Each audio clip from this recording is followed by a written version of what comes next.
Hey there, Mr. Redder here. Welcome back to another episode of Reddit Podcast Stories. Our first story we'll be reading today. My friend's mom refuses to pay me, so I'm suing her. After that, my manager told me to take a break, so I did. And after that, am I the jerk for telling my parents they still don't have a biological grandchild? Now for every thumbs up this video gets, one Karen gets sued. Do I get to meet Judge Judy? So please smash that like button. And subscribe and turn on notifications for new stories from Reddit every single day. My friend's mom refuses to pay me, so I'm suing her. My friend's mom asked me to be her social media manager. She could not afford my regular rate, but we agreed on an amount that's about a quarter of what I typically charge. I got all the credentials and I went right to it. I increased her following, online visibility, and her overall social media presence. The first month I had a reminder to pay my invoice, and she eventually did. The second month, she cited issues with her online banking and asked my friend to pay. That never happened. We eventually agreed that I'll be paid the end of the third month. The agreed time rolled around and I got nothing but excuses. I was promised cash, but I never got it. These are usually very nice people, so I didn't think much about it. I got caught up in work and school and moving apartments. The next thing I knew, it had been over 6 months and I hadn't been paid for any of the services I'd been rendering. I reached out to her and she promised to pay up and said that she was having some financial difficulties. The agreed date rolled around yet again and she didn't pay me, nor did she even reach out. I called her and I got no answer. I sent a message. She replied 2 weeks later saying that something had come up. She promised to pay again and the date came and no word. She doesn't answer my calls and she leaves me on red. We had paused working on her stuff back in June of this year, but I'm still supposed to get paid. I've asked my friend twice to ask her to pay me. Now my question is, would I be the jerk for suing my friend's mom? Edit to answer some questions. 1. Sadly, there is no contract. I was naive and trusting. She's usually very nice and seemingly honest, and I thought she had integrity. 2. I'm owed for 7 months' work. I accept my part in this, but I was busy, and in the back of my mind, I'll have a lump sum to pay towards an upcoming expense that I had. Everything was good until I tried to settle the invoices. 3. We did agree on a payment plan. I haven't even been trying to collect the full amount. All this back and forth has been for 2 out of 7 installments owed. 4. She's not broke. She lives in a nice suburb, drives a nice car. Her bills are paid. She spoils her kids and her grandkids. Also, any advice on how to be less naive so I don't get taken advantage of anymore? I have a hard time saying no. Edit 2. By sue, I meant small claims court. It's not enough to warrant hiring a lawyer, but it's my money and I want it. It could pay for a vacation weekend, a semester in school, rent and utilities for a month, plus a trip to Costco. Not the jerk, but be prepared to lose the friend. Not the jerk. Best option is to explain to the friend what has happened and specifically show them the amount of hours that you worked on it. Explain that you need paying for these hours, as like all of us, you have bills to pay, and that if you don't, then you may need to take drastic action. That way, the friend may be able to do something, and at least will understand. Not the jerk, but seek legal advice before suing. A strongly worded legal letter may be enough to show her that you're serious. Well, what would you do in this situation? Would you sue your friend's mom or not? Please let us know. If I complete our agreed upon work and you refuse to pay me, darn right you're getting sued. My manager told me to take a break, so I did. I currently work at a Mexican chain here in Australia. A few months back, we had this really bad manager who was doing a placement at our store while her store was undergoing repairs from flooding. She's the type of person who looks down on you because you're a worker and she's a manager. When I first started, I did an opening shift with her. I hadn't done one before, and I kept asking questions, which she kept getting annoyed at, and kept acting like I should know what I was doing and kept leaving her alone.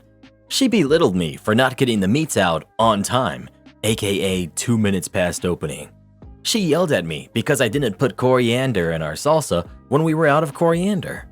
She yelled at me for putting too many beans on one burrito, despite me following the build guide. She had been yelling at me and treating me very badly all day to the point that I'd almost walked out and left her, but I kept my cool. It's well known in the store that I have hip dysplasia, which in turn really hurts my lower back, so I have to sit down for a few minutes and rest it. Afterwards, I'm usually fine. It's on my file, and the store manager has always been fine with it as long as it's not during a rush. That day was an especially bad day. So after around 5 hours on my feet, my back was really starting to ache. So I asked her if I could sit down for a few minutes to rest as the busy period had passed. Manager: Why? Can't you just work? Me: I have hip dysplasia, so I need to sit for at least 5 minutes. The store manager has always been fine with it. Manager: That doesn't even make any sense. No, you can't sit down. Me: I'm in a lot of pain. All I need is 5 minutes. I'll come back out if it gets busy. No, I don't pay you to sit down. Go take your break instead. 30 minutes, and don't come back until you're done complaining. So I made myself some lunch and sat down in our dining room. About 5 minutes later, the busiest rush of a lifetime came through the door. We were still a reasonably new store and hype was high, so I'm talking a line going out of the door and it kept growing. My manager's face turned white as she started serving people who are ordering large amounts of food per person. She gave me these looks of distress, asking for my help with her eyes. Cue my malicious compliance. I sat on my phone, looking as relaxed as humanly possible, taking very big and dramatic mouthfuls of my food while watching YouTube very loudly. I had customers ask me if I could hop behind the counter, but I simply said, "I'm sorry. My manager sent me on break and said not to come back until I'm done complaining about my back problems, and I'm still very sore." She stared daggers at me, but I just kept eating my lunch. Customers started getting angry at her for not moving fast enough to keep up with the demand, but she knows she can't blame me because of what she said earlier, so she just keeps apologizing. She was running around the back to get salads from the fridge, swapping meats around, getting new sauces, basically things that a second employee is meant to be there to help with, all while customers kept complaining. I just sat and watched, smirking as she clearly regretted not just letting me sit down for 5 minutes, otherwise I would have been there to help. When the rush finally ended about 40 minutes later, I clocked back on and said, "Thanks for the extended break. My back feels so much better now," which incited many glares in my direction. I didn't have to serve even one of the probably 40 to 50 customers that came through the door. She treated me better after that and is now always her kindest self when she's around me, so I call that a win. Luckily, her store was repaired and she went back there. People said I was a jerk for this, but I don't care. Next week will be my final shift at that store, and I'm very thankful I'll never have to be under her management again. Am I the jerk for telling my parents they still don't have a biological grandkid? I have 3 adopted kids, and my parents have so far been good grandparents to them. They've never mentioned to me or my husband, or to the kids, anything about having a problem that I adopted instead of having biological kids. My brother and his wife have a 3-month-old son who was conceived with a donor. I know this because my brother's wife talked to me about it, but my parents were not aware. They treated my nephew the same as they treated my kids when they were babies, so I've never been concerned that my kids would be seen as lesser because they're adopted while my nephew was supposedly their biological grandkid. This is why I was so surprised and confused that my parents have been talking about how excited they are to have their first Christmas with their biological grandkid, and that they did a big expensive holiday photo shoot with my brother, his wife, and his son, something they've never done with my kids. They were the ones who suggested it to my brother. It's not like it's just because he asked and I didn't. The weirdest part was that they casually mentioned some of the things they bought for my nephew for Christmas. As far as I can tell, they're spending more on him than they are for my 3 kids combined, and it's far more than what they spent even when my oldest was a baby. In fact, when my kids were little, they used to say there was no point in buying expensive things for babies for Christmas or birthdays because they wouldn't remember it, and they'd rather spend the money when they're a little older.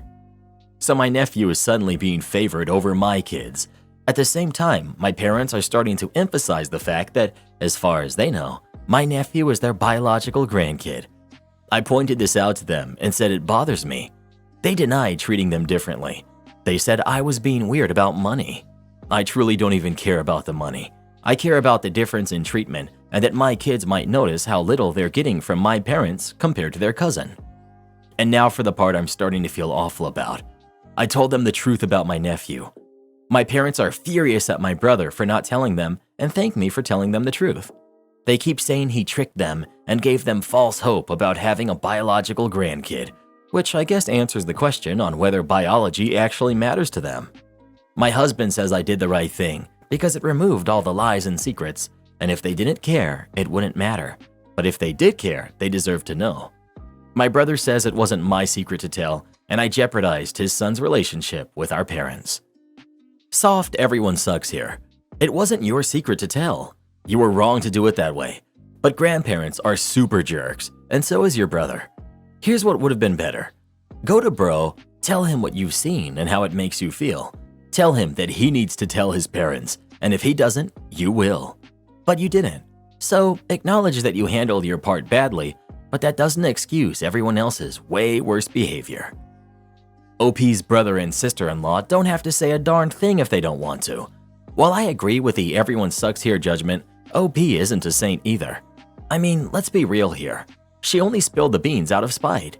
She spoke about a very sensitive topic instead of tearing her parents a new one and going low contact or no contact to show that she means business. If the situation was that bad, that would have been a reasonable option.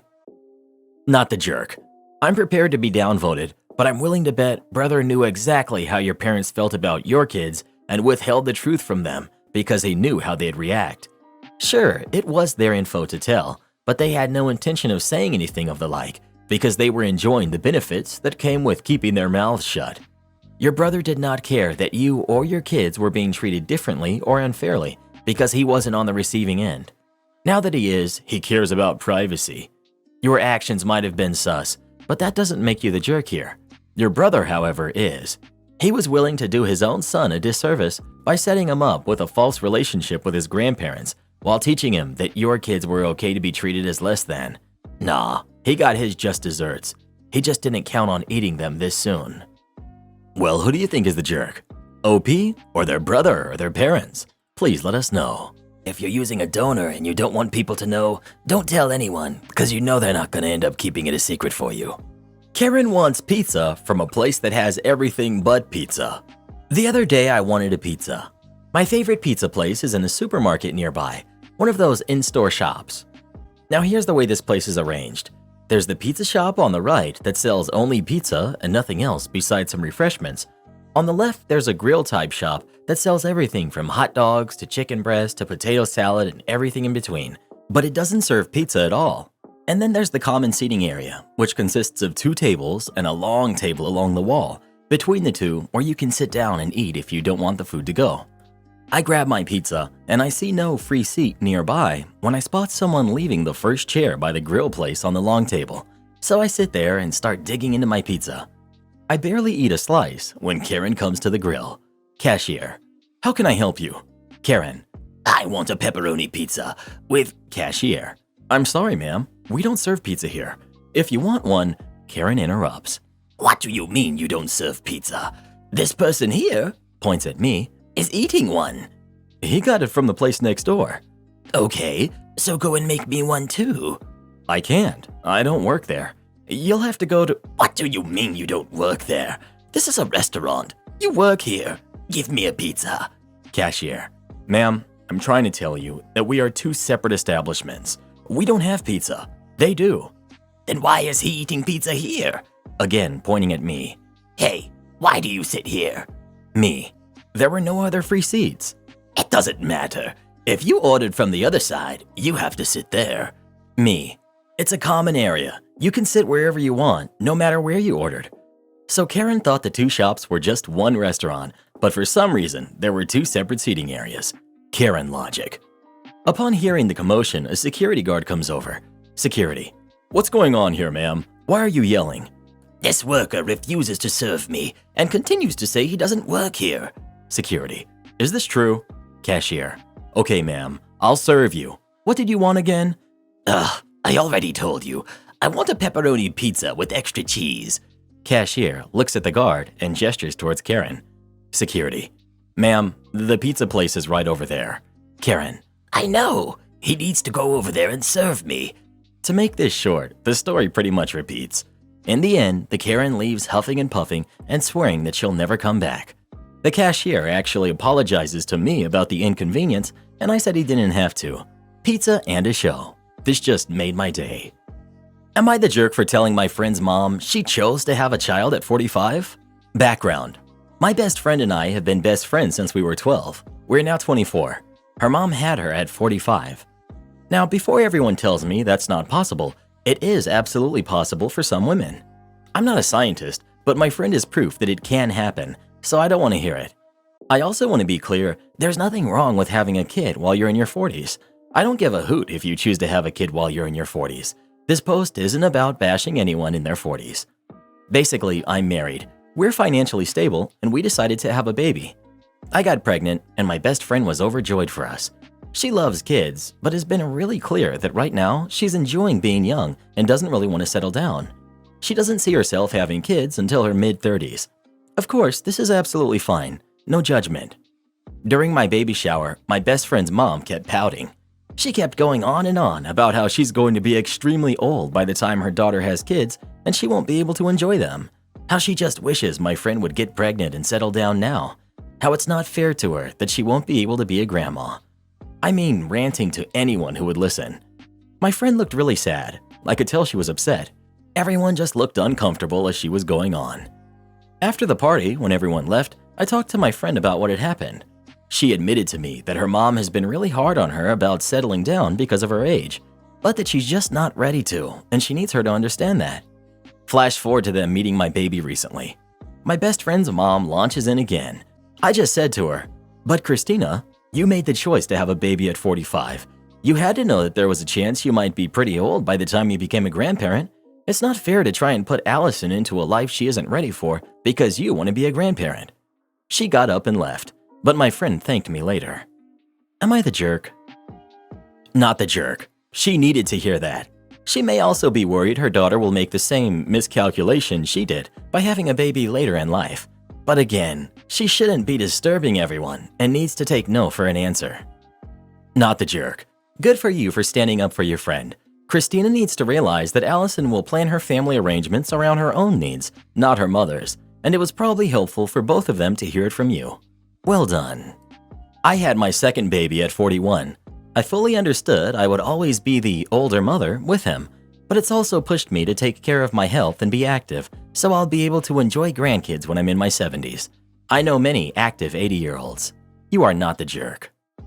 Am I the jerk for not going to my mom's house for Christmas and refusing to make my little sister go too?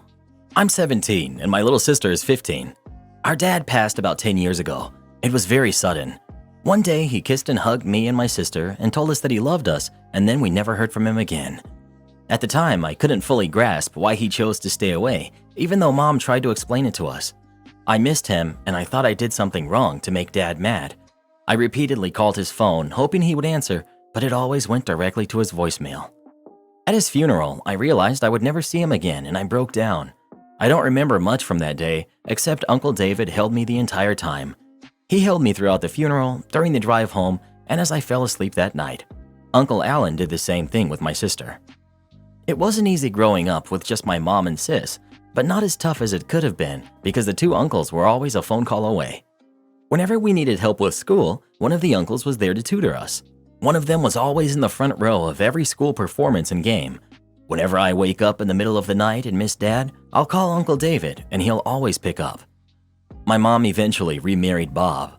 I never liked Bob because he always had to be in control and placed us on a strict schedule. Dinner was at 7 every day, no matter what. If we came home late and dinner was over, we didn't get to eat that night. Whenever our uncles gave me and sister money, we had to give it to Bob and he divided the money equally. A couple of months ago, sister and I were eating with Uncle David and his family. Our dinner conversation eventually led to where I want to go for college and how to pay for it. Uncle David told me that the uncles decided long ago that they were going to pay for me and sister's tuition and cost of living on campus. I cried when I heard that and laughed when he jokingly said, "I hope you don't get into medical school because that would cost me a fortune." I went home and excitedly told Mom and Bob that the uncles are going to pay for our colleges. Instead of being happy, they both looked furious, and Bob started screaming about how unfair it was to our step-siblings and half-sister that we're getting a free ride through college. He wanted me to tell our uncles to divide the college funds equally among the kids, but I refused. The next day, he kept on screaming, so sister and I packed our bags to go to Uncle David's house. He kept screaming and even followed us out to my car. Sister and I have been living with Uncle David and his family ever since. This feels more like home than it ever did at our house. Mom has been asking us to come home for Christmas for a month now, and I've been refusing. Today is the 24th, and she's been calling all morning crying and saying how we need to spend Christmas with family. Am I wrong for not spending Christmas with my mom? Not the jerk. Bob's kids are not entitled to what your uncles have. They aren't blood relatives. I'm going to assume your uncles are the brothers of your father. You did the right thing. You and your sister were subjected to this jerk who didn't really care about you and is more interested in giving what you have to his kids. Your mother let it happen. Stay at your uncle's. They've been there for you all of your lives, and it's clear they love you guys so much. Your mother sounds like when she married Bob, she chose her new family over the one she already had. Well, what do you think? Should OP spend Christmas with her mom or not? Please let us know. Someone on Reddit discovered that OP's mom wrote the story from her point of view about a month ago. Let's read that one next. Am I the jerk for telling my husband I'm not going to tell my ex-brother-in-laws to stop spoiling our daughters? My ex and I, 44 female, divorced when our daughters, Stacy, 17 female, and Emily, 14, were young. About a year after the divorce, he passed away. My ex was paying child support, but that stopped the day that he passed. The girls inherited their father's estate, but since he was fresh into his career, it wasn't much. Things could have been rough as a single mother, but his brothers stepped into his shoes. They took the girls on the weekends and basically bought the girls anything they needed, from clothing to school supplies, and bought our groceries. They also indulged the girls' every whim. Stacy loved horses when she was little, so Uncle John paid for her lessons and riding fees. Emily thought she wanted to play the piano, so Uncle Jeff paid for her lessons and bought her a piano. When the girls grew out of those phases and got interested in something else, their uncles were there ready to indulge them. I tried talking to the uncles about not spoiling them, but they said that their nieces needed to explore their own interests, and those explorations will help their brain developments. I disagree, but was not in a financial situation to push too hard because they were paying so much for the girls. I was basically responsible for only the rent.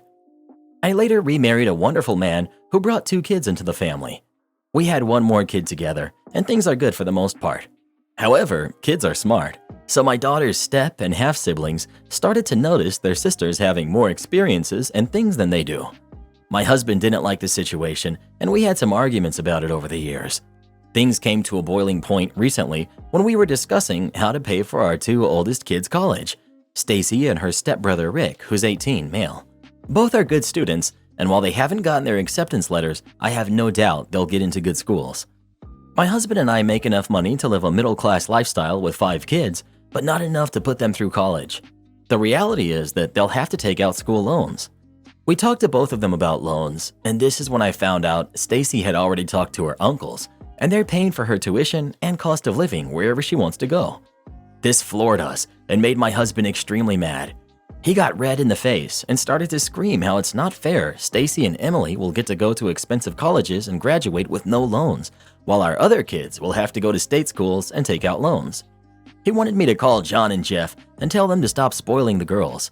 On one hand, I agree 100% with my husband that it's not fair to my other kids, but on the other hand, I can't hold my daughters back from something so wonderful. In the end, I told my husband I'm not going to tell my ex-brother-in-laws to stop spoiling our daughters. Was I wrong to tell him that? Update. Thank you all for reading my post and answering my question. Things have gone downhill and now I'm crushed. I was at work, and without my knowledge, my husband called John and yelled at him to mind his own business, told him we don't want their money and to stay out of our lives. My husband then went and yelled at the girls as they packed their bags and as they were leaving for their uncles. When I got home, my husband wanted to call the police to report them as runaways, but I talked him out of it. I went over to John's house, and his wife led me to the kitchen where we stood in silence, watching John holding them while they cried. For a minute, I pictured their father holding them. Stacy and Emily refused to talk to me when they walked past me on their way upstairs to their room. John and I had a long conversation about the whole situation. He basically told me he's doing what his brother couldn't, and both me and my husband can buzz off if we don't like it. He said the girls should stay with him and his family until things calm down, and I agreed. So this is where we are now. Also, to answer some common questions. 1. My husband makes less money than I do, so he's been unable to save up college tuition. 2. His ex is still in the picture and has visitation rights. She makes less money than him, so they have nothing saved up, much less tuition. Not the jerk. Your daughters shouldn't miss out from their paternal relatives just because your husband and the other kids might be super jealous. Those other kids have something your oldest don't, their dad. You'd be a gigantic jerk if you were anything besides grateful for the generosity of your former husband's brothers towards your oldest kids. Edit. Regarding the update, that is horrible, OP. You might want to reconsider being married to such a selfish man. He doesn't sound wonderful like your original post portrayed him prior to the update. I hope you and your oldest daughter are in a good place already or very soon. Keep on supporting their dreams. Your daughters will never ever forgive you if you sabotage their chance to graduate without debt, nor should they. That would be an incredibly cruel and spiteful thing to do to them. And ironically, your husband's bitterness is making him short-sighted about the other kids' well-being. Having your girls' uncles assume the financial burden for their living expenses will free you up to help with the other kids where you can. Finally, is it normal for your husband to get red-faced and scream about financial stress or the realities of a blended family?